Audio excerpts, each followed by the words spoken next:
Hello दोस्तों, राम राम, राधे राधे। मेरे YouTube channel knowledge hub पर आप सभी दर्शकों का बहुत बहुत स्वागत है।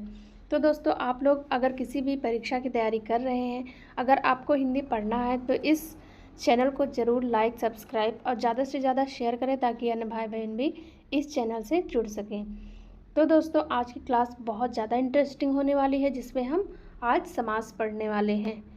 तो वीडियो शुरू करने से पहले आपसे एक छोटा सा रिक्वेस्ट है कि आप मेरे चैनल को एक प्यारा सा लाइक और सब्सक्राइब कर दीजिए प्लीज़। दोस्तों, आपसे बहुत बहुत विनम्र निवेदन है, कुछ नहीं मांगते हैं दोस्तों, बस इतना सा आप मेरा काम कर दीजिए। बाकी तो आपके लिए हम इतना मेहनत से कंटेंट तैयार करते हैं, उसके बाद में कंटेंट को बनाते हैं, टाइपिंग वगैरह, एडिटिंग वगैरह सब कुछ करके आपके सामने लेकर के आते हैं, तो आप इतना तो कर दीजिए दोस्तों। चलिए दोस्तों, हम बिना किसी देरी के अपने टॉपिक की शुरुआत करते हैं। तो आज का हमारा जो टॉपिक है वो है समास। समास का शाब्दिक अर्थ क्या है? तो समास का शाब्दिक अर्थ जो है वो संक्षेप या संक्षिप्त। संक्षेप या संक्षिप्त का अर्थ होता है छोटा, किसी बड़े चीज़ को छोटा कर देना, वो संक्षिप्त होता है। तो समास का शाब्दिक अर्थ संक्षेप या संक्षिप्त होता है। समास की परिभाषा क्या होती है? दो या दो से अधिक संक्षेपीकरण से जो शब्द बनता है उसे समास कहते हैं। दो या दो से, यहाँ ध्यान रखना दोस्तों, ये बहुत इम्पॉर्टेंट है क्योंकि कभी कभी डिफिनेशन दे दिया जाता है और संधि और समास का लगभग परिभाषा एक जैसा होता है। इसीलिए संधि का मतलब होता है वहाँ पे कि दो शब्दों को अलग अलग तोड़ देना और यहाँ पे जोड़ लेना, संक्षेप में कर देना, छोटे में कर देना। तो दोस्तों, ये समास का अर्थ होता है कि किसी चीज़ को संक्षेप या संक्षिप्त में कर देना। इसकी परिभाषा क्या होती है ध्यान से देखिए और नोट करते रहिए। दो या दो से अधिक पदों के संक्षेपीकरण से जो शब्द बनता है उसे समास कहते हैं। तो आप लोग ये याद कर लीजिएगा और नोट भी कर लीजिए। चलिए दोस्तों, अपने आगे चलते हैं। अब आते हैं समास के भेद पर। तो समास के कितने भेद हैं? समास के मुख्य रूप से अगर देखा जाए तो 4 भेद हैं: अव्ययी भाव, तत्पुरुष, बहुब्रीहि समास, द्वंद्व समास। अगर टोटल समास की बात की जाए तो 6 हैं। टोटल समास कितने हैं? 6 हैं। हम आगे वीडियो में वो भी बताएंगे। तो चलिए आप लोग नोट कर लीजिए। समास के अगर मुख्य भेद कहीं अगर क्वेश्चन में दे दिया जाता है तो आप 4 मारिएगा, और अगर सामान्यता ऐसे दे दिया जाता है कि समास के कितने भेद होते हैं तो आप लोग 6 मारिएगा। अगर इसको डिफाइन करके दे दिया जाए मुख्य कितने होते हैं तो 4 होते हैं, अगर अन्य पूछ लिया जाए तो या टोटल पूछ लिया जाए तो 6 होते हैं। चलिए दोस्तों, अपने नेक्स्ट पेज पे चलते हैं।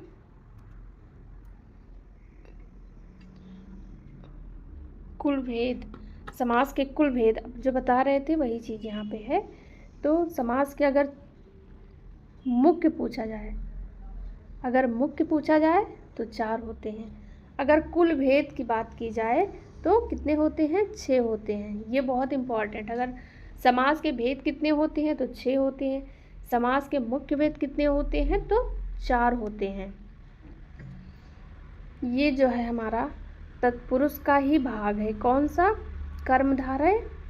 ये जो हमारा कर्मधारय समास है और ये जो हमारा द्विगु समास है। कर्मधारय और द्विगु ये हमारे तत्पुरुष समास से ही उत्पन्न हुआ है। इसीलिए वैसे 4 ही समास है, लेकिन इस तत्पुरुष समास को 2 भाग में इसके 2 अंग बना दिए गए हैं। वो है कर्मधारय है और द्विगु है। तो कर्म और धारय समास को भी समास ही माना गया है दोस्तों। तो इसको समास ही माना गया है तो टोटल वैसे 6 हो जाते हैं इसको लेकर के। वैसे मुख्य रूप से 4 ही होते हैं, लेकिन इसको डिफाइन कर दिया गया है, मतलब इसके 2 अंग मान लिए गए हैं। तत्पुरुष के 2 अंग है, कर्म धारय और द्विगु समास होते हैं। चलिए अपने नेक्स्ट पेज पे चलते हैं। तो आप लोग अच्छे से समझिएगा और जहाँ नहीं समझ में आए तो आप मेरे कमेंट बॉक्स में करके, अभी हम स्टार्ट ही किए हैं अपने चैनल की, तो हम बहुत अच्छे से सबके कमेंट को पढ़ते हैं, बारीकी से समझते हैं और उसको रिप्लाई करने का अच्छे से अच्छे उसको अच्छे से अच्छे मतलब उसको क्लियर करने का, हर डाउट को क्लियर करने का प्रयास करते हैं। तो अगर आपको कहीं कुछ ना समझ में आए तो आप मेरे कमेंट बॉक्स में कमेंट ज़रूर करिए दोस्तों। उस पर हम बहुत डिटेल में एक एक चीज़ को बारीकी से लेकर के आपके सामने आएंगे। आप मेरे चैनल को सब्सक्राइब कर लीजिए ताकि इसी प्रकार से आप हिंदी पढ़ते रहें और बहुत आसान शब्दों में समझते रहें अपनी आसान भाषा में। जिसको जीरो है हिंदी शुरू से पढ़ना है वो मेरे चैनल को ज़रूर सब्सक्राइब करें। चलिए दोस्तों, हमारा समास स्टार्ट हो गया। अभी हम क्या पढ़ चुके हैं? समास का अर्थ पढ़ चुके, समास की परिभाषा पढ़ चुके, समास के मुख्य भेद और अन्य भेद या कुल समास की सामान्यता, समास के कितने प्रकार होते हैं, तो हम पढ़ चुके हैं। अब हम एक एक समास को डिटेल में समझेंगे। तो अव्ययी पहला समास हम पढ़ रहे हैं, अव्ययी भाव समास। कौन सा समास पढ़ रहे हैं? अव्ययी भाव समास। अव्यय का अर्थ क्या होता है? अव्यय का अर्थ क्या होता है? जिसका अव्यय क्या होता है? जिसका कोई अर्थ ही ना निकले, जो निरर्थक शब्द होते हैं, जितने भी निरर्थक शब्द होते हैं वो सारे के सारे अव्यय होते हैं। ओके दोस्तों, चलिए हम इसकी परिभाषा से पहले समझने का प्रयास करते हैं। परिभाषा आप देखिए, जिस समास में प्रथम, यहाँ पद वाली बात बहुत ध्यान देना पड़ेगा आप लोग को। हर समास में कौन सा पद प्रधान होता है उसमें, जिससे हर समास में दो पद होते हैं, कौन प्रधान होता है किस समास में, ये ध्यान देना है।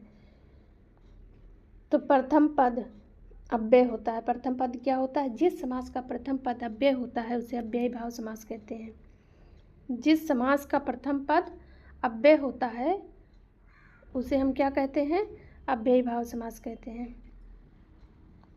उसे हम अव्ययी भाव समास कहते हैं। जैसे यथाशक्ति, आजन, रातों रात, अनुपम, अनुकरण हो गया आपका। ऐसे बहुत सारे हो गए दोस्तों। हमारा अनुकरण हो गया और यथाशक्ति यहाँ पे है।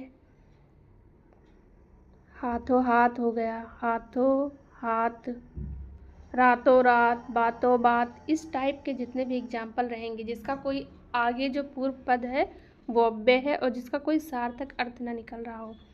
जैसे यथाशक्ति, यथाशक्ति, यथा में क्या लगा हुआ है? यथा, जथा, ये सब क्या है? अव्यय शब्द हैं। अव्यय शब्द हैं। कौन से शब्द हैं? अव्यय शब्द हैं।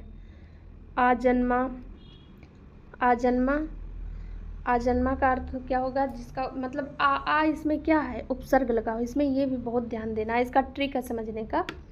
जिस शब्द में आगे उपसर्ग लगा हो, उपसर्ग हमेशा आगे ही लगेगा, ये तो आप सबको पता है। उपसर्ग लगा हो जिस शब्द में आगे उपसर्ग, इसकी पहचान ऐसे ही कर लेनी है आपको। समझने का ट्रिक देखिए, आप इसको पहचानने का ट्रिक देखिए। यही ध्यान, बस यही चीज़ आप ध्यान दे दीजिए, बाकी तो आप सब ऐसे समझ जाएंगे। बस ये आपको देखना है कि आगे जिस शब्द के आगे उपसर्ग लगा हो, यहाँ पे यथा उपसर्ग लगा हो, आ उपसर्ग लगा है, रातों रात, इसका भी कोई अर्थ नहीं निकल रहा है, रातों रात का कोई अर्थ नहीं निकल रहा है। अनु उपसर्ग लगा है, यहाँ पे अनुकरण जैसे लिखे तो अनु उपसर्ग लग गया। और इस प्रकार से आप लोग समझ गए होंगे। उम्मीद करते हैं कि आप लोग समझ गए होंगे। अगर ना समझ में आएगा, जहाँ भी कहीं आप लोग को डाउट होगा तो आप लोग कमेंट बॉक्स में ज़रूर कमेंट कीजिएगा। हम उस पर एक डिटेल वीडियो अलग से बनाएंगे। वैसे हम इसमें पूरा प्रयास किए हैं कि आप लोग समझ जाएं। तो जिस समास में प्रथम पद अव्यय होता है वो अव्ययी भाव समास होता है। या इसका समझने का या पहचान करने का ट्रिक क्या है? कभी कभी दोस्तों ऐसे पूछ लेता है कि जैसे समास की परिभाषा ही ऐसे दे दिया जाता है कि किस समास में विशेषण का प्रयोग, विशेष या विशेषण का प्रयोग किया गया, अव्यय का प्रयोग किया, किस समास में पद अव्यय होता है, विशेषण होता है, किसका दोनों पद प्रधान होता है, किस समास का कोई पद प्रधान नहीं होता। इस टाइप के क्वेश्चन आपके एग्जाम में बहुत पूछे जाते हैं। अब एग्जाम्पल डायरेक्ट दिया तो जाता है, लेकिन अब नए नए क्वेश्चन, लोग नए नए तरीके से क्वेश्चन को अब बनाने लगे हैं क्योंकि कंपटीशन भी बहुत टफ होता है दोस्तों। चलिए आप ले दूसरे, ये अव्ययी भाव समझ गए आप। चलते हैं दूसरे। आप लोग नोट कर लीजिए दोस्तों, इतनी सरल आसान भाषा में आपको कहीं समास पढ़ने को नहीं मिलेगा। तत्पुरुष समास, ये है हमारा तत्पुरुष समास। इसकी परिभाषा क्या है? वह समास जिसका अंतिम पद प्रधान होता है। ये बहुत इस टाइप के ऐसे बहुत बनाए जाते हैं कंफ्यूज करने के लिए, आप लोग अच्छे से समझिए। तत्पुरुष समास क्या होता है? अंतिम पद प्रधान। तत्पुरुष समास का जो हो ये पॉइंट आप लोग जरूर इसको अंडरलाइन कर लीजिएगा लिखने के बाद, या हाइलाइटर से इसको हाईलाइट कर दीजिएगा। अंतिम पद प्रधान होता है, तत्पुरुष समास कहलाता है। जैसे गगनचुंबी, कठफोड़वा, मोहांध और शोकाग्रस्त। तो गगनचुंबी का क्या अर्थ हो गया? देखो तत्पुरुष क्या है? तत्पुरुष जो हमारे 6 कारक होते हैं, 6 कारक। आप लोग ऐसे इसको ध्यान दीजिएगा, समझिएगा कि ऐसे शब्द दिए गए हों और उसको फोड़ने मतलब उसका विग्रह करने पर, समास का विग्रह करने पर अगर बीच में 6 कारक जो हमारे हैं, कर्ता ने कर्म को करण से के द्वारा संप्रदान के लिए अपादान से अलग, वो जो हमारे 6 कारक जो हैं, वो 6 कारक बीच में अगर आ रहे हैं, कारक दोनों समास और समासिक पद विग्रह के बीच में दोनों अगर आ रहे हैं, छइयों कारक में से कोई भी चिन्ह ना आ रहा है कारक का, तो वो हमारा तत्पुरुष समास ही होगा। जैसे गगनचुंबी, तो गगनचुंबी अगर लिखेंगे तो यहाँ गगन को चूमने वाला, गगन को, यहाँ कर्म को आ गया, गगन को चूमने वाला हो गया, ठीक, गगन को चूमने वाला हो गया। और कठफोड़वा, कठ मतलब क्या होता है? काट, मतलब इसको अगर समासिक काट प्लस फोड़वा हो जाएगा। काट मतलब क्या होता है? लकड़ी। काट का क्या अर्थ होता है दोस्तों? लकड़ी होता है। और फोड़वा मतलब फोड़ने वाला, फोड़वा मतलब फोड़ने वाला। आपको हम कठफोड़वा समझा देते हैं।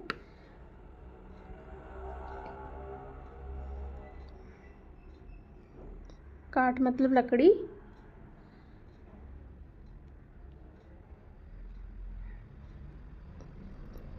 लकड़ी प्लस फोड़ने वाला।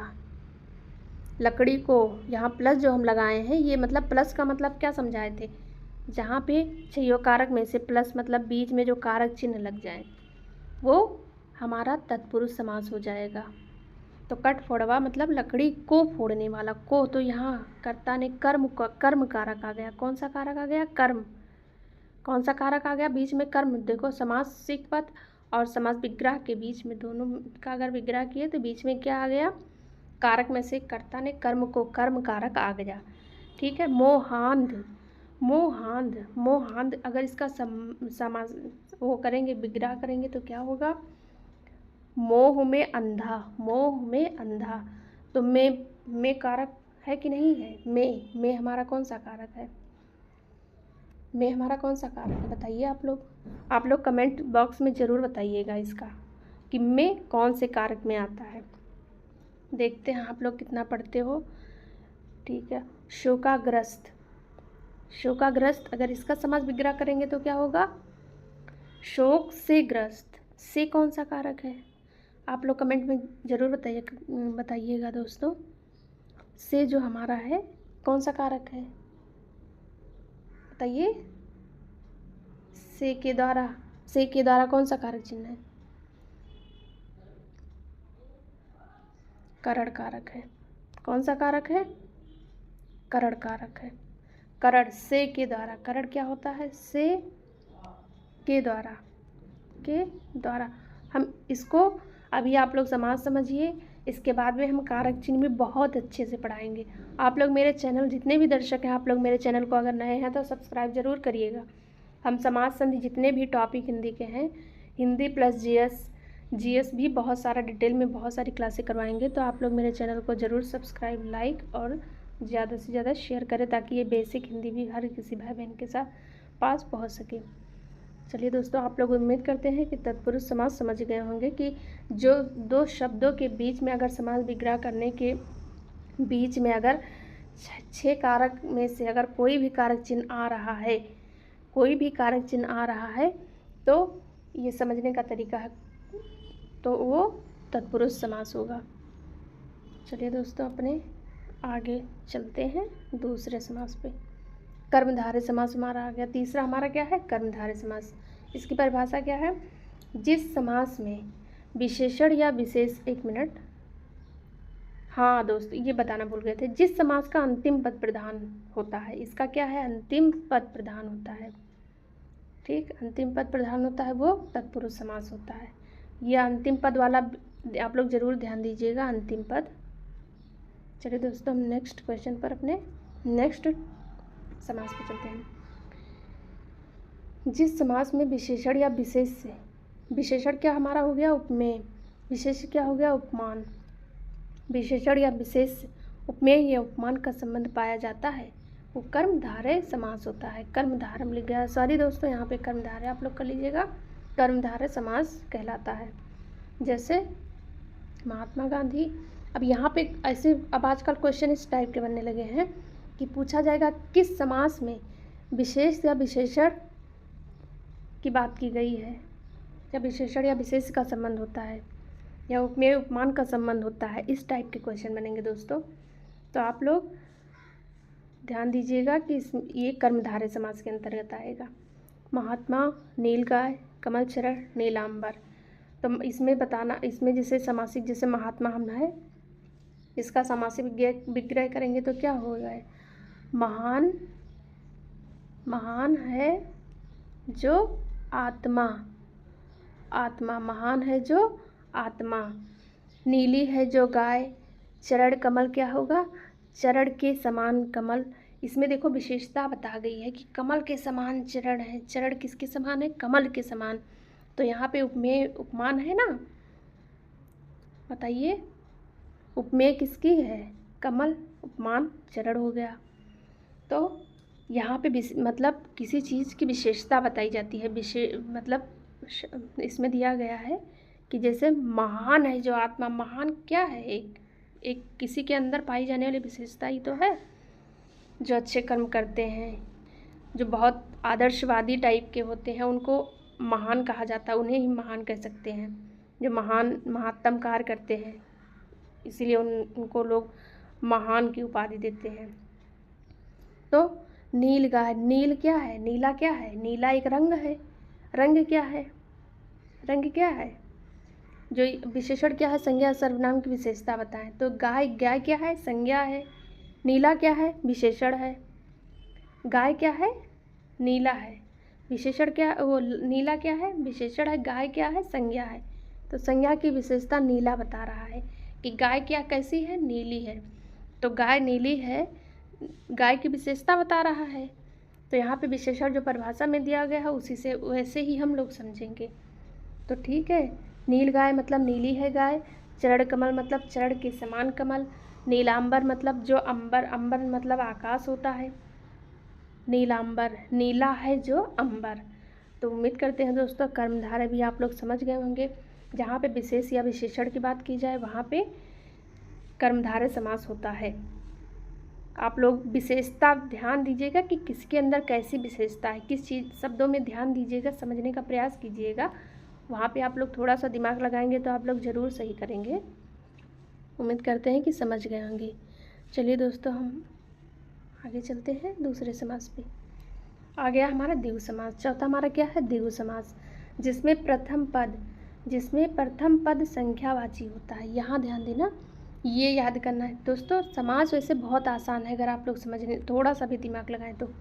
यहाँ पे संख्या एक के समास में है, द्विगु समास में, जहाँ पे, हाँ दोस्तों लेकिन एक बात है, कभी कभी संख्या बहुव्रीहि में भी होता है, बहुव्रीहि में भी होता है, लेकिन कब, वहाँ पे कैसे समझेंगे, जैसे वहाँ पे कोई पद प्रधान बहुव्रीहि में नहीं होता है, ठीक है, वहाँ भी संख्या होती है, लेकिन वो किसी तीसरे की ओर संकेत कर देता है। मतलब किसी आदृश्य रूप से हम किसी को मान लेते हैं, वहाँ पे मान लिया जाता है कि हाँ किसी को, मतलब एक प्रकार का उपाधि अगर किसी को वैसी टाइप की मिली हुई है कि हाँ कोई एक तीसरा व्यक्ति निकल रहा हो वहाँ पे, तो वहाँ पे बहुव्रीहि समास होता है, द्विगु समास हमारा। तो द्विगु समास में हम क्या है, जिसमें प्रथम पद संख्यावाची, अंतिम पद संज्ञा होता है। अंतिम पद संज्ञा, प्रथम पद क्या है, संख्यावाची। तो जैसे कि नवरात्रि है, यहाँ पे प्रथम पद संख्यावाची, बस एक पहचानने का एक आप तरीका अपनाइए कि प्रथम पद संख्यावाची जरूर रहेगा, प्रथम पद संख्यावाची जरूर रहेगा। तो नवरात्रि, सप्ताह, चौराहा, त्रिवेणी, अष्टाध्यायी। नवरात्रि, नौ मतलब हो गया ना संख्या, इसमें सप्ताह मतलब 7 दिनों का समूह या समाहार की बात की जाएगी। 7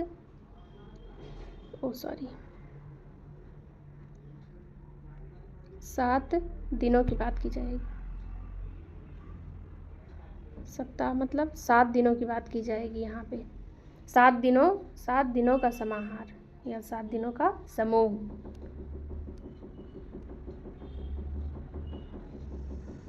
सात दिनों का समाहार। त्रिवेदी, जिसे 3 वेदों का ज्ञान हो उसे त्रिवेदी कहते हैं। चौराहा जो होता है 4 राहों का समूह होता है। अष्टाध्यायी जो होता है वो 8 अध्यायों का समूह होता है। नवरात्रि क्या होता है? नवरात्रों का समूह होता है। चलिए दोस्तों, उम्मीद करते हैं द्विगु समास समझ रहे हैं। बस संख्या का ध्यान रखना और उसका अंतिम जो पद रहे वो संज्ञा होगी हमेशा।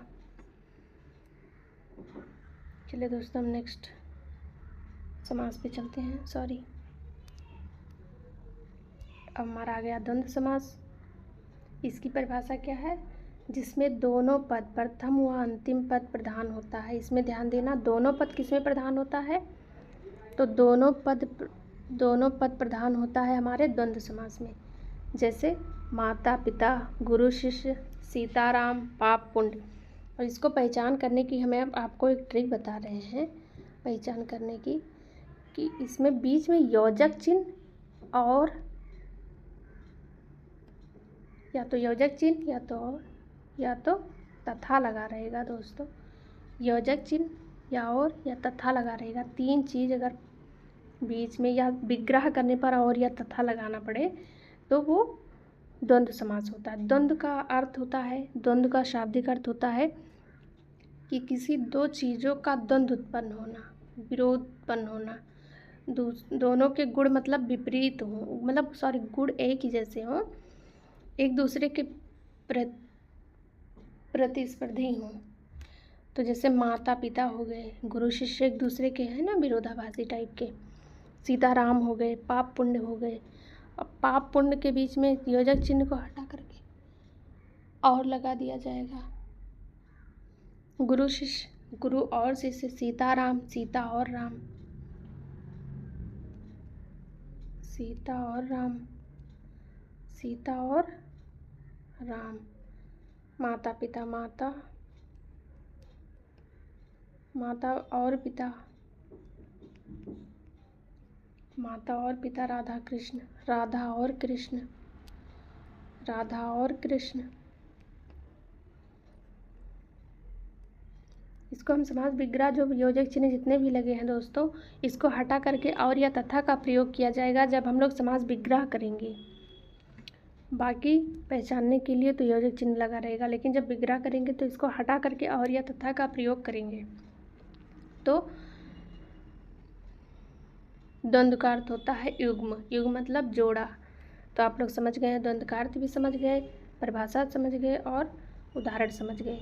चलिए हम अपने नेक्स्ट समास पर चलते हैं, जो हमारा लास्ट समास है।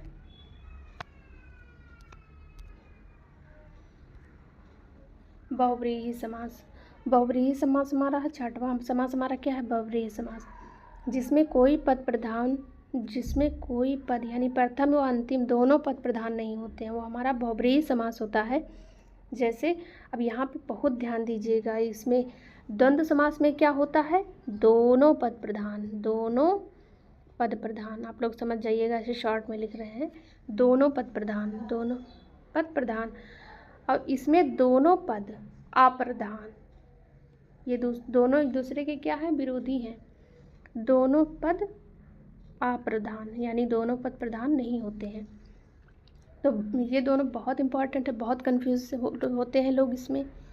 जिसमें दोनों पद प्रधान उसमें द्वंद्व समास में होगा। उसमें कैसे होगा? माता पिता दोनों प्रधान है ना, माता पिता दोनों प्रधान हैं तो दोनों पद प्रधान हो गए। जिसमें दोनों एक जैसे, माता कहती हम भी प्रधान, पिता भी प्रधान हो सकती है, माता भी प्रधान हो सकते हैं।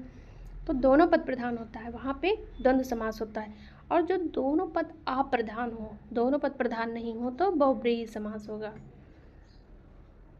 तो इसके एग्जाम्पल परिभाषा और एग्जाम्पल परिभाषा तो आप लोग समझ ही गए, जिसमें कोई बस इसमें पद वाली बात ध्यान देनी है समास में दोस्तों। उसी के अनुसार हम लोग अपनी कोई भी उदाहरण आ जाए, थोड़ा पहचानने का तरीका पता हो, परिभाषा भी थोड़ा बहुत पता हो, बस हम लोग बाकी पहचान लेते हैं। इतना सारा एग्जाम्पल कौन याद करता है।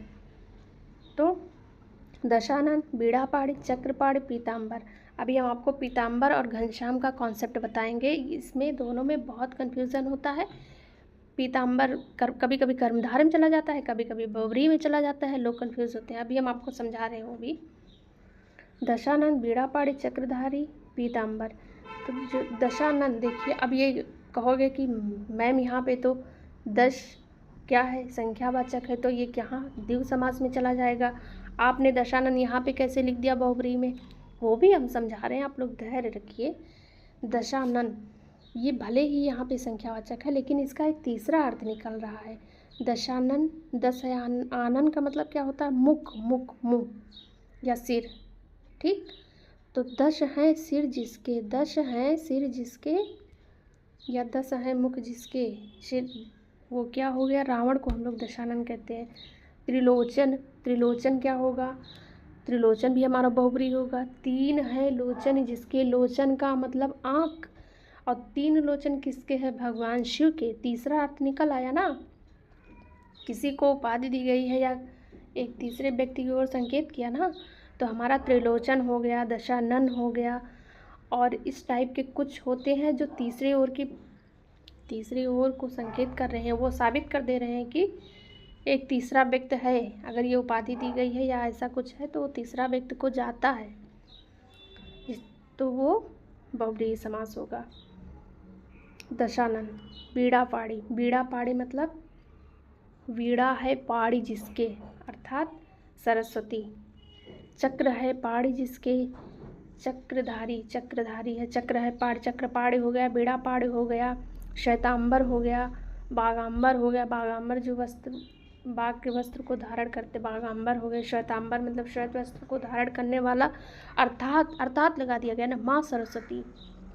पीतांबर, पीला वस्त्र धारण करने वाला, अर्थात भगवान कृष्ण। ये कर्मधारय में चला जाता है कभी कभी।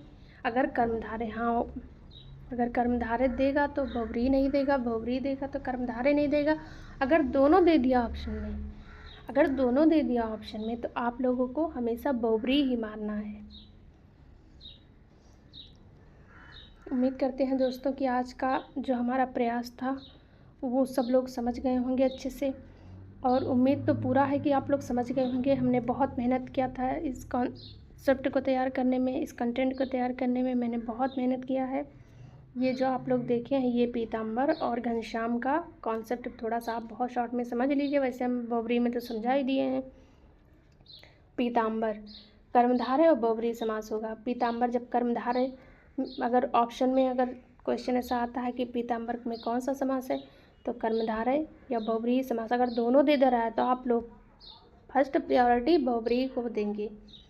वैसे मैक्सिमम ऐसा होता है कि जब कर्मधारय देता है तो बहुव्रीहि नहीं, बहुव्रीहि अगर आ गया तो कर्मधारय नहीं, लेकिन अगर दोनों दे दिया तो आप फर्स्ट प्रायोरिटी बहुव्रीहि को देंगे। घनश्याम, घनश्याम घन के समान श्याम, घन मतलब बादल होता है, श्याम मतलब सांवले रंग, तो घनश्याम भगवान को, मुरलीधर को भी कहा जाता है, यानी भगवान कृष्ण को भी कहा जाता है घनश्याम। और ये घनश्याम, घन के समान, बादल के समान काला, तो या सांवला, तो ये कर्मधारय समास भी हो गया, क्योंकि यहाँ पे बादल की जो रंग बताया गया है वो श्याम के जैसा बताया गया है कि वो बादल के समान काला है। और अगर इसका तीसरा पद अगर बहुव्रीहि में दे दिया गया या कर्मधारय बहुव्रीहि दोनों में दे दिया गया तो बहुव्रीहि मारेंगे। चलिए दोस्तों, आज का टॉपिक यहीं पे समाप्त करते हैं। हमारे ऐसे ही छोटे छोटे टॉपिक्स को कवर करेंगे, हम हिंदी के पूरे टॉपिक्स को कवर करेंगे। और हमारे चैनल को आप लोग सब्सक्राइब करिए, लाइक करिए और ज़्यादा से ज़्यादा शेयर करिए, और आप लोग भी मुझे सपोर्ट करिए। आपको भी हम बहुत कुछ दे रहे हैं, आप लोग भी थोड़ा सा अगर मुझे कुछ देना चाह रहे हैं तो आप लोग एक लाइक, सब्सक्राइब और शेयर कर दीजिए। और हाँ दोस्तों, अगर कहीं भी कोई कन्फ्यूज़न हो, ना समझ में आया हो, तो आप लोग कमेंट बॉक्स में ज़रूर कमेंट करिएगा। और मेरा वीडियो कैसा लगा, अच्छा लगा, बुरा लगा, सकारात्मक नकारात्मक दोनों प्रकार के कमेंट को हम एक्सेप्ट करेंगे, स्वीकार करेंगे। आप लोग कमेंट करके ज़रूर बताइएगा कि हमारा मेहनत कैसा लगा। चलिए दोस्तों, अंत तक बने रहने के लिए बहुत बहुत धन्यवाद।